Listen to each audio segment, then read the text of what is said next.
What's up, YouTube? My name's Chelsea. I live out in Florida, and I just had to make some kind of response in regards to all this Bruce Jenner negativity that's been going around. I'm going to tell you like this.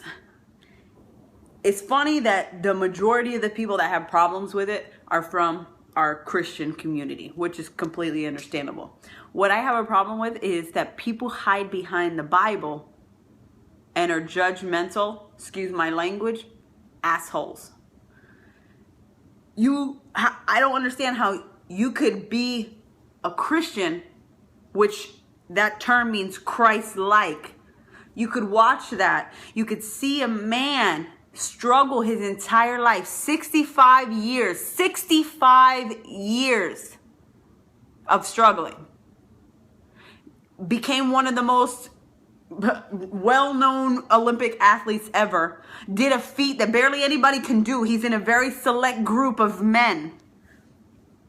But yet had the soul of a woman, who had the nurturing of a woman, who had the care and the compassion of a woman. That's crazy, right? How could you be this manly man and still have that? There has to be something wrong with you, right? There has to be something wrong. What if there's something right?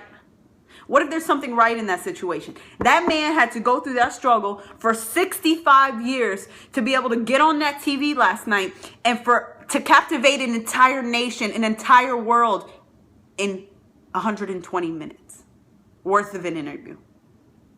That he could speak to so many people, straight, gay, it didn't matter, transgender, pansgender, whatever.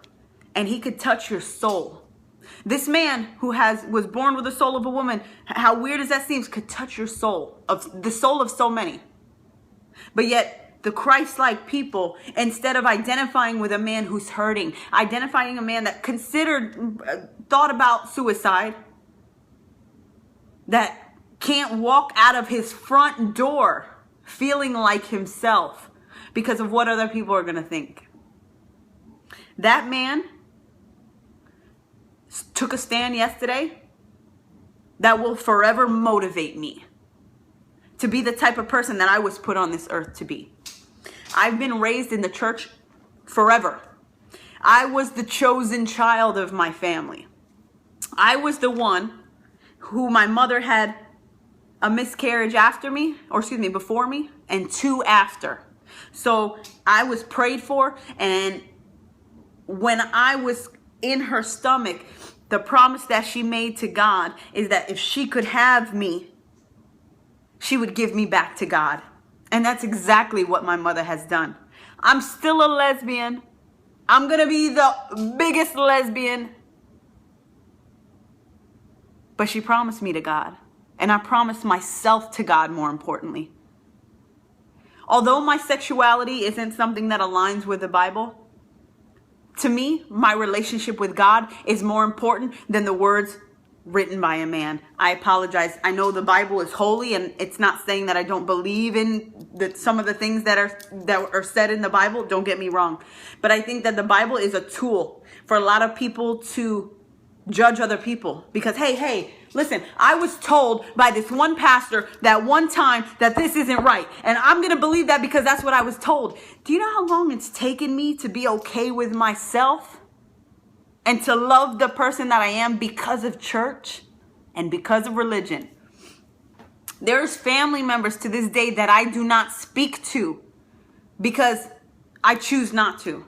I choose not to deal with that type because regardless of what it is, you're still judging. When you're making a decision whether you think that that's right or wrong, what is that? What is that definition? Judging, correct? Ding, ding, ding, right? You guys are judging, but yet you hide behind the Christian title to be okay with your judging. There was a time when you couldn't sit, a black man couldn't sit his ass on a white toilet. And they said it was because of the Bible, because of Christianity. And they hid behind that to hate those people. And the world was okay with it for a really long time until people had enough. And we've had enough. I don't identify with Bruce Jenner's struggle, but I've had a struggle of my own. One thing that I pulled out from that out of the many things, one thing in particular that I pulled from that interview was that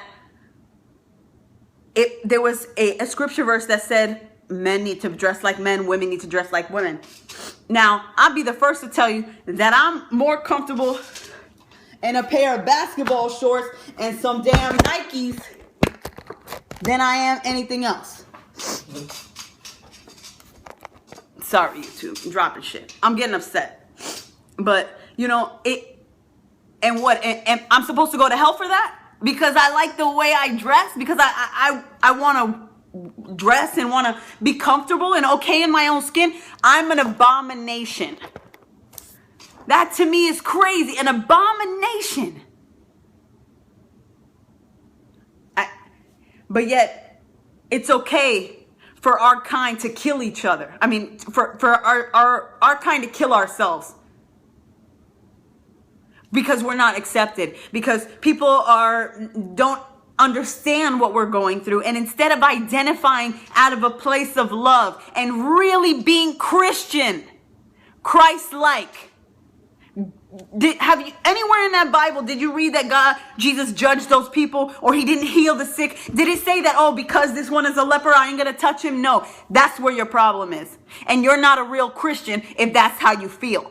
Because you should be able to identify with someone, not agree with the way that they live, or not agree with that's fine. We're all individuals. But how dare you pass judgment?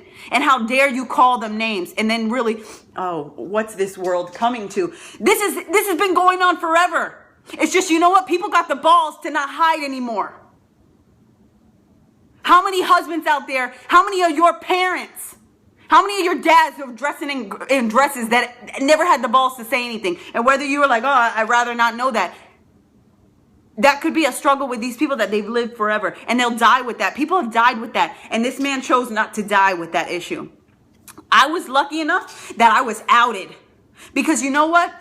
In the event that I was not outed as a teenager of my sexuality, I would still be in the closet today. Because growing up, I had hated myself so much that I told myself, as soon as I grew up, I was going to leave and I was going to go far away because I was going to be able to live the way I wanted to. I never dreamed of a wedding. I never dreamed of a family. I never dreamed of any of that because my mind stopped at a certain point and I couldn't go past that. I wasn't going to be having a family because I couldn't have a family because I would never be able to bring them around my parents. And then I was cheating myself. And I'm not cheating myself anymore. And I'm making this video so you don't cheat yourself either.